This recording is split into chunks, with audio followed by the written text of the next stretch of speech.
The bridge of the Whisper of Eternity felt different today. Commander Veltara could sense the tension in the air as she stared at her screen. The numbers made no sense. They showed something that should not exist. "What am I looking at?" she asked her science officer. Crix turned his blue face toward her. His voice sounded like breaking glass when he spoke. "Commander, we found something big in Sector 7 Alpha. Very big. At first we thought it was a black hole." Veltara felt her 4 eyes widen. Black holes were dangerous. They pulled in everything around them. Light, ships, entire planets. Nothing could escape once it got too close. "But?" she asked, knowing there was more. "But this is not acting like a black hole should," Crix said. He touched his control panel, and the main screen changed. "Look at these patterns. They are too clean. Too perfect. Black holes are messy. This is organized." The other crew members gathered around. There was Thane, the big red warrior from the desert world of Keth. Next to him stood Dr. Yila, her green skin glowing softly in the bridge lights. The pilot, a small gray being called Nyx, floated near the front controls. "How far away are we?" Veltara asked. 12,000 kilometers and getting closer," Nyx replied in his squeaky voice. "But Commander, something strange is happening. The gravity field is not eating light like it should. It is moving the light around something." Veltara felt her stomach drop. Moving it around what? The crew worked quickly at their stations. More data appeared on the screens. Slowly, a picture began to form. The darkness ahead was not empty space. Something huge was hiding there. Something round and smooth like a giant ball. "Size estimate?" she asked. "About as big as a small moon," Dr. Yila said. Her voice was soft but worried. "Commander, this thing has been using gravity to hide itself, like a cloak. We can only see it now because we are so close." Thane stepped forward. His people were known for being brave, but even he looked nervous. "In all my years fighting across the galaxy, I have never seen anything like this. What kind of technology can hide something so big?" The ship moved closer. Their sensors reached out like invisible fingers touching the surface of the hidden object. The readings that came back made everyone go quiet. "The surface is not natural," Crix said. "It is too smooth, too perfect. This was built by someone." "Built by who?" Veltara asked. "And how long has it been here?" Dr. Yila checked her medical scanners. "The energy readings are very low, like something sleeping.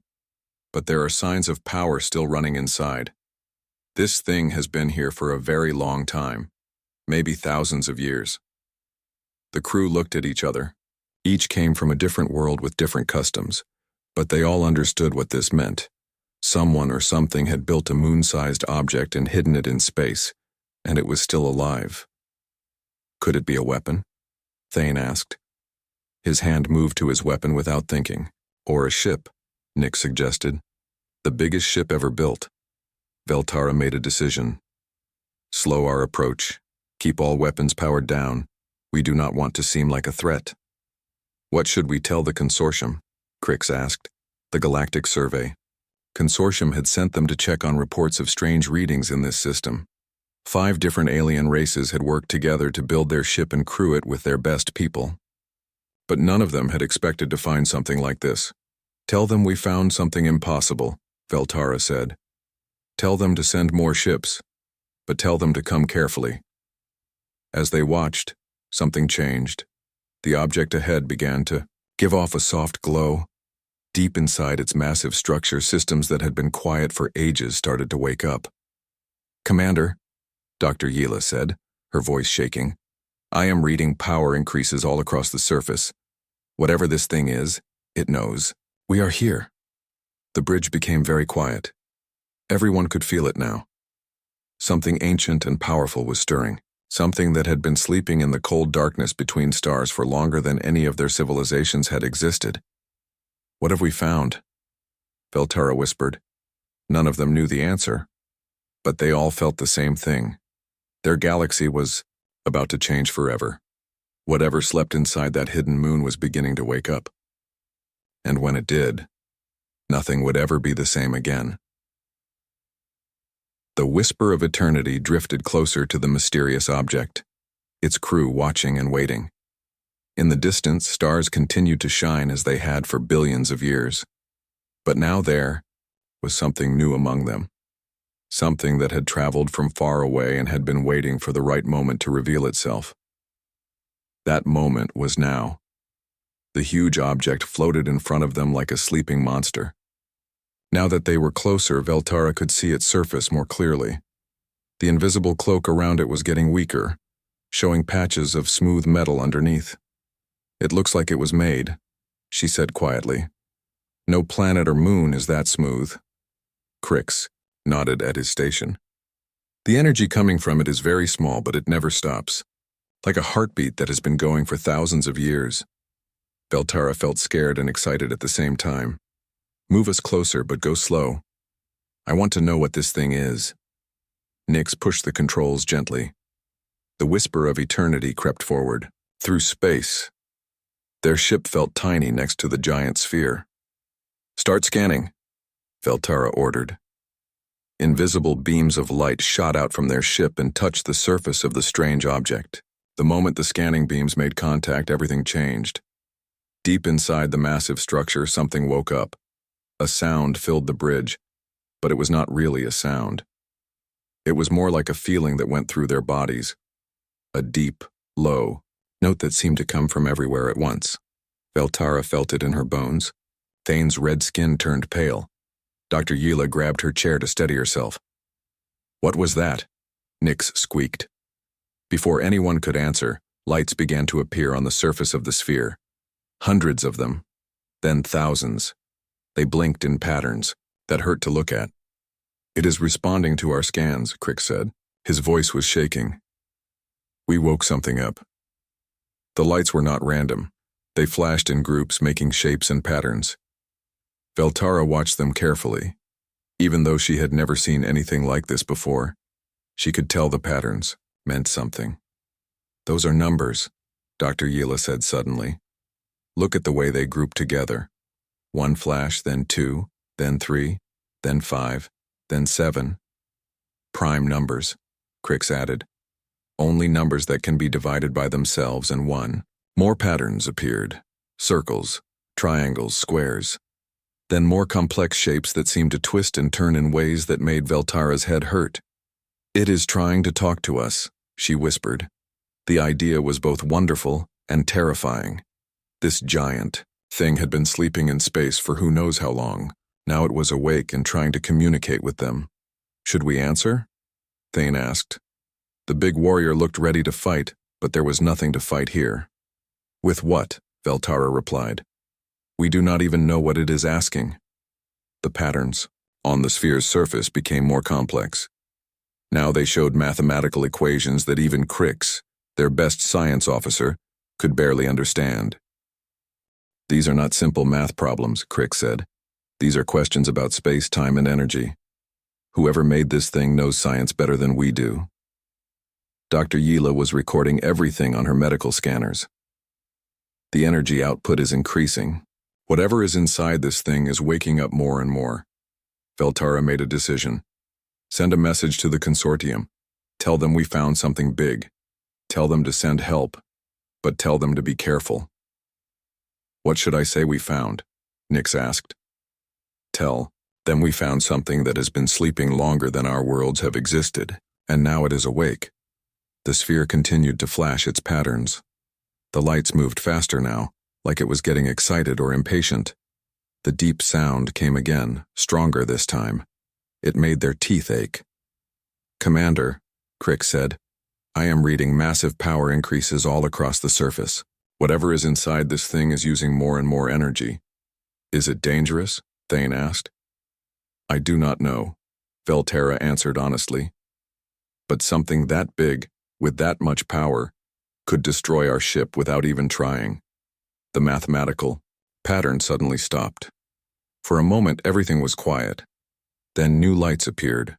These were different. They formed pictures instead of numbers. Simple drawings that showed circles moving around larger circles. "Solar systems," Dr. Yila breathed.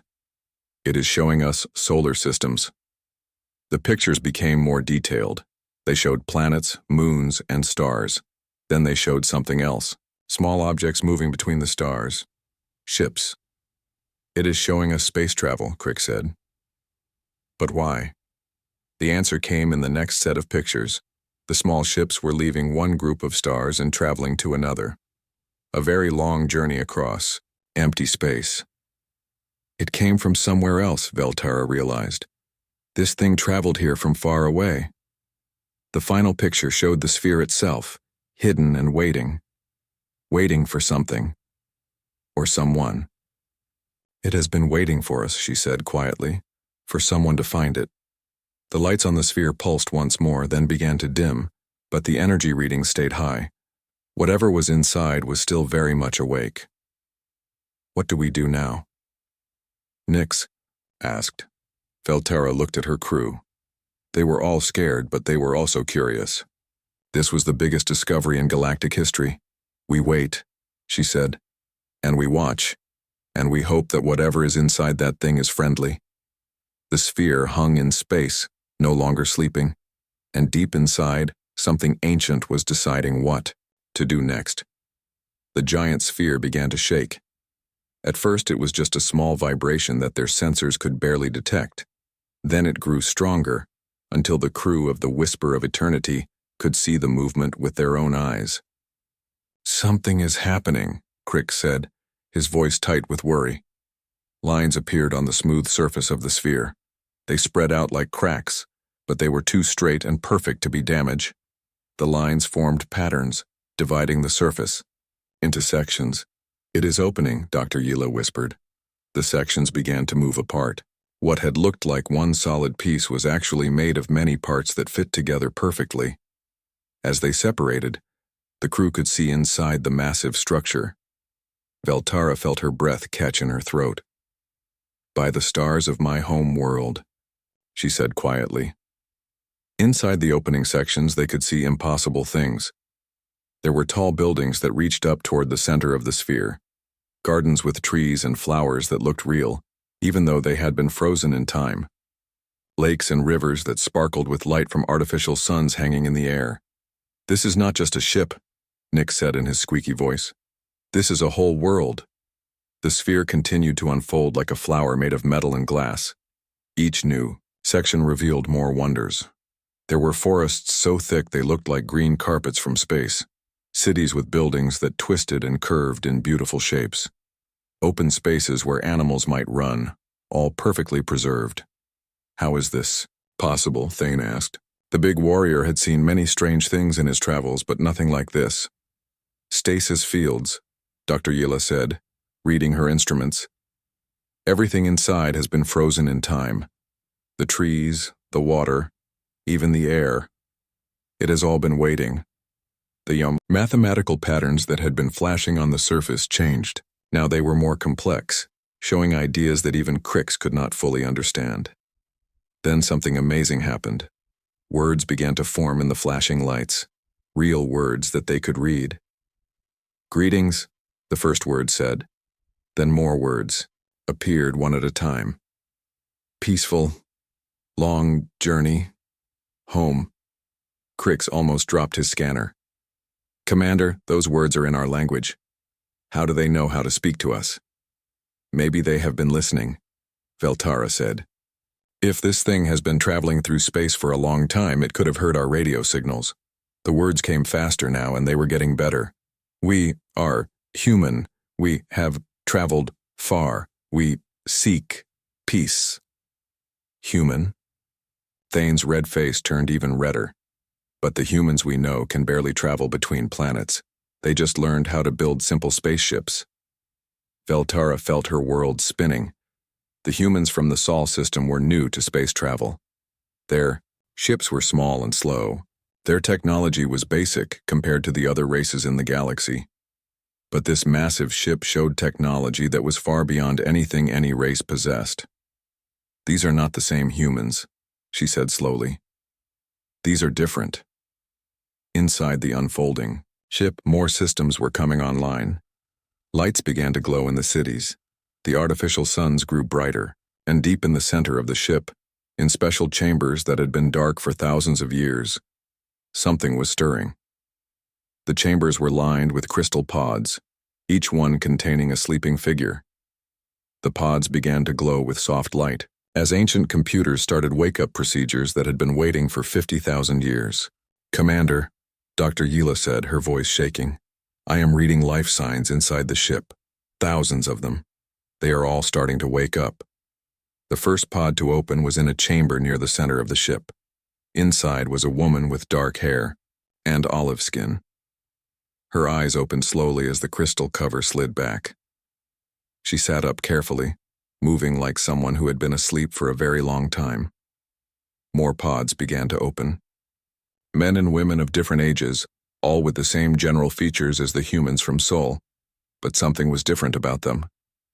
They moved with confidence and grace. Their eyes held knowledge and sadness, as if they had seen things that were hard to forget.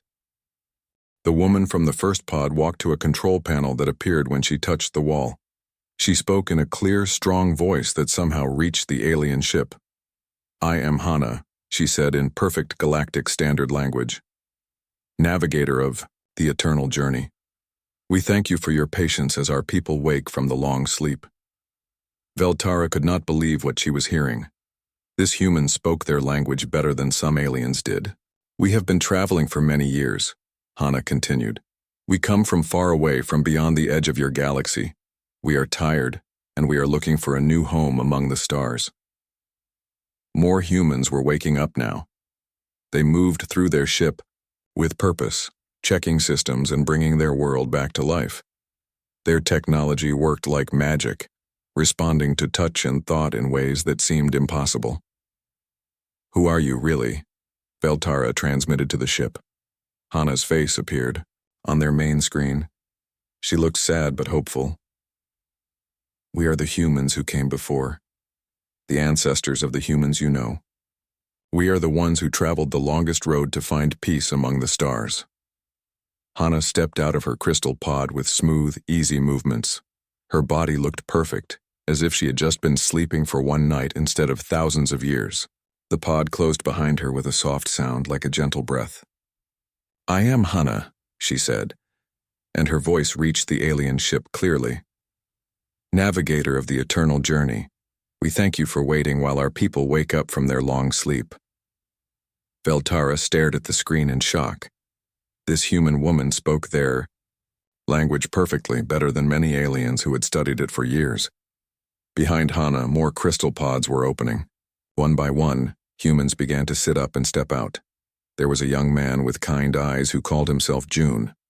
A tall woman named Mira who moved like a dancer. An older man called Tai, who looked around with sharp, intelligent eyes. But it was not just the humans that surprised the alien crew. As the people woke up, their ship began to change too. Small machines came out of hidden spaces in the walls. They looked like metal insects, but they moved like they were alive. The machines began fixing parts of the ship that had been damaged during the long journey through space. "What are those things?" Nix asked, pointing at the screen. "Repair drones," Dr. Yila said, reading her scanners. "But they are made from materials I have never seen before. They seem to change shape as they work." The drones moved around the ship, fixing and building. Some were as small as a hand, others as big as a person. They worked together like a swarm of bees, each one knowing exactly what to do. Then something else happened that made Thane step back from the screen. Large sections of the ship began to move, revealing weapons that made their own ship's guns look like toys. "Defense systems coming online," Crix reported, his voice shaking. "Commander, the power readings from those weapons are off our scales. They could destroy our entire fleet without trying hard." A new voice came from the human ship. It was a man with gray hair and calm eyes. "Please do not be afraid," he said. "I am Kang. I lead these people. Our weapons are only for protection. We do not wish to fight." Veltara felt small and helpless. "Who are you really?" she asked. Kang smiled sadly. "We are not the humans you know from the Sol system. We are their ancestors. We are the ones who came first." The alien crew looked at each other in confusion. The humans they knew were still learning how to travel between planets.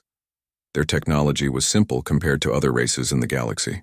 The humans of Sol are our children, Hana explained, joining Kang on the screen. Long ago, during our journey, we stopped at their world. We left some of our people there to start a new life, but we had to keep traveling. Why? Veltara asked. Kang's face became serious. Because we were running away. Our home galaxy was dying. A great disaster was coming that would destroy everything. We had to leave, carrying with us the knowledge and memories of hundreds of human worlds. The story they told was incredible. These humans had technology that could change matter from one thing to another. They could move a person's mind from one body to another. They could bend space and time itself. We have been traveling for 50,000 years, Hana said, moving through the dark space between galaxies, waiting for the right time to find a new home. As she spoke, more sections of their ship opened up. The crew of the Whisper of Eternity could see vast cities full of sleeping people, libraries that held the knowledge of entire civilizations, gardens that contained plants and animals from worlds that no longer existed. How many of you are there? Dr. Yila asked. Millions, Kang replied. We carry with us the survivors from hundreds of worlds, scientists, artists, teachers, farmers. We are all that remains of the great human civilization that once filled our home galaxy. Tay stepped forward. He was clearly one of their engineers. Our ship is not just a vessel, he said. It is an ark. It carries the genetic patterns and cultural memories of our entire species. Everything we were, everything we knew is preserved here. The aliens watched as more humans woke up and began working. Their technology was so advanced it seemed like magic. Machines that built themselves, computers that thought like people, and energy sources that never ran out. What do you want from us? Veltara asked. Only peace, Hana said. A place to rest and rebuild. We have traveled so far and for so long. We are tired of running. But even as she spoke of peace, the alien crew could see the incredible power contained in the human ship. These were not refugees begging for help. These were the masters of technology that could reshape the galaxy. We offer friendship, Kang added. We can share our knowledge with those who accept us. We can help heal worlds, cure diseases, and build wonders beyond imagination. The Whisper of Eternity floated in space, tiny compared to the massive human ship. Veltara knew that everything had changed. The galaxy would never be the same again. These ancient humans had returned, and they brought with them power beyond anyone's dreams. The giant human ship moved slowly to a safe position far from any planets. Now that it was fully awake, everyone could see how truly massive it was. It was bigger than the largest space stations in the galaxy. Inside its metal walls, millions of humans were waking up from their long sleep. Kang stood on the bridge of his ship, looking out at the stars through huge windows. Around him, other humans worked at control panels that glowed and changed as they touched them. Some panels seemed to respond to their thoughts without any touching at all. Send a message to all the alien fleets, Kang told his communications officer, a young woman named Sue. Tell them we come in peace. More alien ships had arrived over the past few days. Word had spread quickly through the galaxy about the discovery of the ancient human vessel. Ships from dozens of different worlds now surrounded the area, all wanting to see this miracle for themselves. Sue's fingers danced over her control panel. Message sent on all frequencies, sir. The Galactic Consortium is requesting direct communication. Kang nodded. Put them through. The main screen showed the faces of alien leaders from across the galaxy. Some looked curious, others worried, and a few seemed frightened.